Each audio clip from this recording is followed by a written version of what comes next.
इकलौता बच्चे हैं, वो गीत संगीत का पुरोधे हैं। सही बात। मेरे भगवान हैं, मेरे राम हैं, कृष्ण हैं, बलराम हैं, परशुराम हैं। परशुराम सबको मैं वंदन अभिनंदन स्वागत करता हूँ। अरे दल में महावीर भैया के दल में अखिलेश भैया, विजय भैया और वो दोनों के वंदन करतनी, अभिनंदन करतनी, ललाट के हल्दी चंदन करतनी।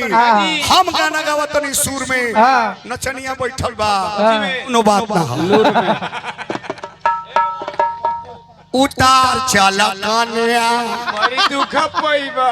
उतार चला कान्या, आगे चोन आगे भैया। उतार चला खाने। उपेंद्र भैया बड़ी तेज है। राग भैरवी में चुटकुला, महावीर भाई बड़ी चालाक हैं। महावीर भाई बहुत चालाक हैं। कैसे? इतना चालाक है ना, एक बार क्या हुआ ना कि भोर के समय था। अच्छा। इनको बेर बेर लाइटिंग लग जाए। अब कल पर जात जब बोतल वा धने तो सारोकरा में फूटल बोतल धरा जाए। जात हो कहीं जात हो तनी दूर जात हो पनिया छू जाए। महावीर भाई कहत कि ऐसी सिपाही हो रे, दिमाग में बिना दिमागे के हम आदमी के चरा दिलियो। बोतल कौची है?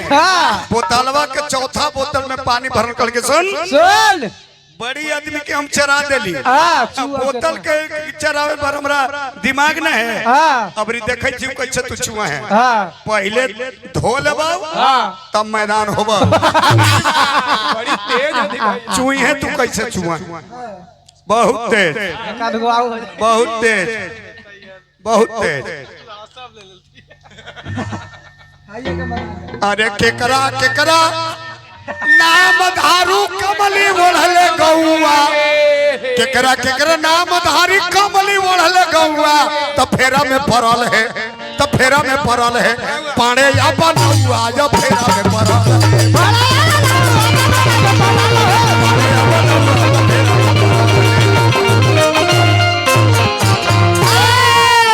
तो हमरा ऐसा गायक मिलौ गंगा में बुनले जौआ। तो फेरा में पड़ल है तो पाड़े या बनौआ, तो फेरा में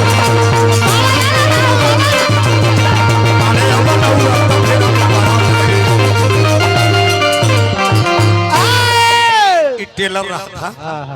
अब गीत सुने राग भैरवी में जौचिला चुटकुला कहली उ खेले हो गया। उस सोहर है बेटा, उस सोहर है। लेकिन चलिए प्रमोद हमारे 14 साल तक जीवन बिताया है। लेकिन सोहर मोहर में रहा मजाक ना, 14 साल तक देसी दर्पण जी मेरे साथ जीवन बिताया है। चाहे वो जैसा बजाता गाता हो, अब मेरा भी दायित्व तो बनता है कि से जीवन पार कर दे। लेकिन ये घमंड न रखिए कि अब पार इसमें भी समझदारी होनी चाहिए। नहीं समझदारी है किसी आदमी को अगर कह दीजिए ना तोरा जिंदगी में न छोड़बो, अब वो इतना घमंड करे लगता हो ना तोरे छोड़े लगता हो। ऐसा होता है कि नहीं?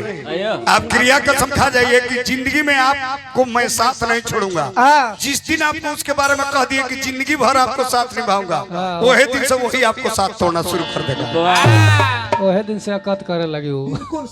गलती है गजल। हाँ घमंड हो जाए कि कुछ कर बेटा छोड़बे न करते हैं। दिमाग में ना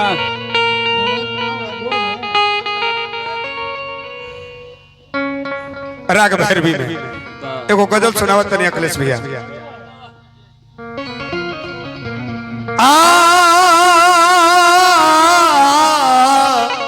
हाय रे रे रे रे रे रे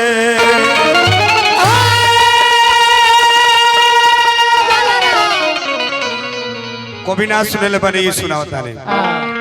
भैया सुन ले बड़े, भैया सुन ले बड़े। पति पत्नी के पहला मिलन बड़ा आशा उम्मीद के साथ होला। 6 महीना साल भर तक रोज दिन गिनत रहेला लोग। वो दिन हमनी के मिलन बा। बड़ा सौगात किन किन के पत्नी भी रखेली और पति भी रखेले। ना बबुआ हाँ जी। भौजाई खातिर ननद भी हाँ आ ननद खातिर भौजाई भी वाह। सास खातिर पुतोह भी हाँ पुतोह खातिर सास भी अक्सर सी घटना घट जाला। वाह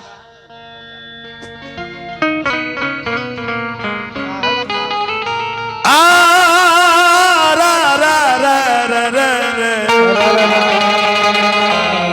रे रे रे रे रे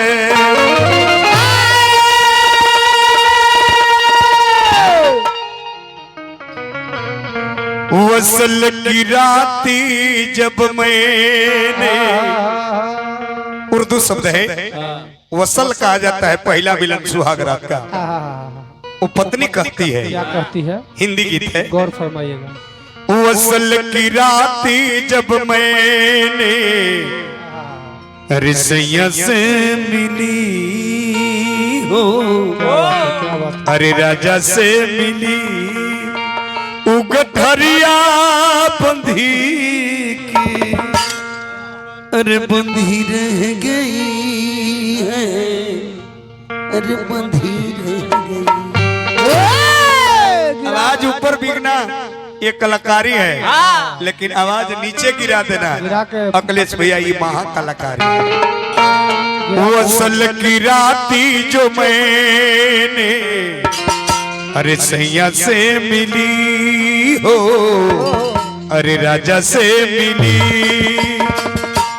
उगे ठरिया बन्ही की अरे बंधी रह गई है बन्ही रह गई उगे ठरिया बोली की बोले रह गए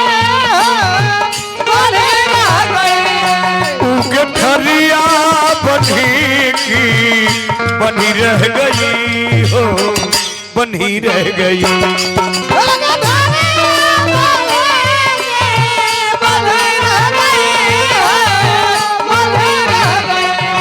मैंने सौगात लाई कि पिया के लिए है पिया के लिए यूं नजरिया लड़ी यूं नजरिया लड़ी। हाँ तो रेट ढूंढी पर कौन बात मंच पर ना मैंने सौगात लाई थी सैया के लिए है राजा के लिए बस नजरिया लड़ी की बस नजरिया लड़ी अरे लड़ी रह गई है लड़ी रह गई।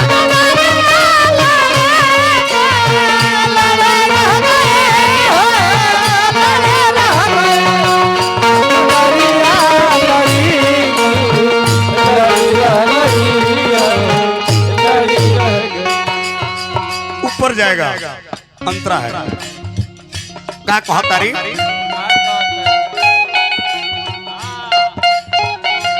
क्या बात है बाबू कहले कहा अब कलिया सजा के सजरिया के चाँद देखनी निकलल पदरिया से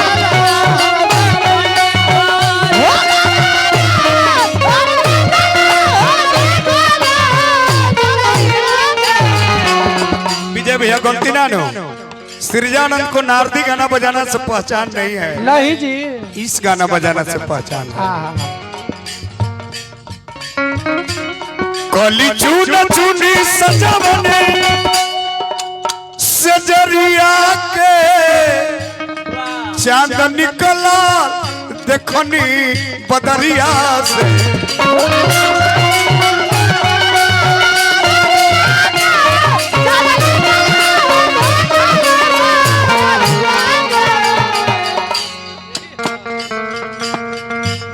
पूजे में हदी महावर पूजे में हदी महावर कलाई पीछे है कलाई पीछे मांग में सेनुरा सजी, मांग में सेनुरा सजी। एक सुहागन अपने पति की व्याख्या कर रही है। मांग में सेनुरा सजी की, मांग में सेनुरा सजी, सजी रह गई है, सजी रह गई।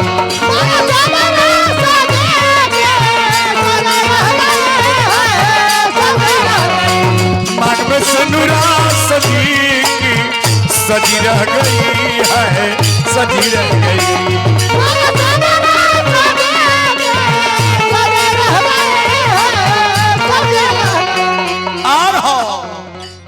मिजुक ना भैया आर हो अंतिम अंतरा हो पत्नी कह रही है। कहले कहा डोली चढ़ के नैहर से बेगाना हुए, तेरे खातिर सजनवा दीवाना हुए।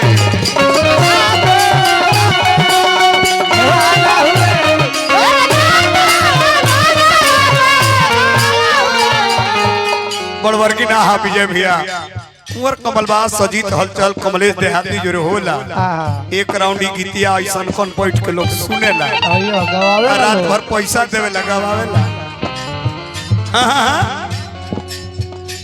डोली चढ़ के नैहर से बेगाना हुए, अब पिया के प्रेम में दीवाना हुए।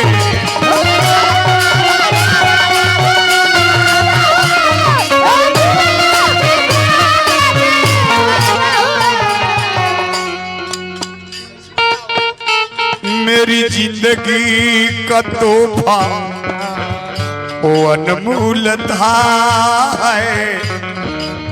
अनमोल था। मेरी जिंदगी का तोहफा अनमोल था, अनमोल था। मेरे जिंदगी का तोहफा अनमोल था, अनमोल था। यूं ही नजरी लड़ी, यूं ही नजरी लड़ी और लड़ी रह गई, अरे लड़ी रह गई। तो यूं ही नजरी लड़ी की हुई, अरे लड़ी रह गई हो, अरे लड़ी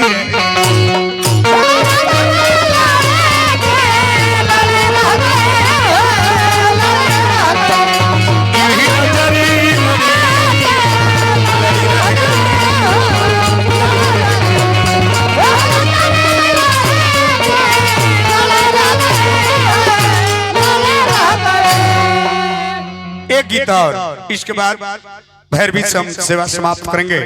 दादरा सुने होंगे आप लोग।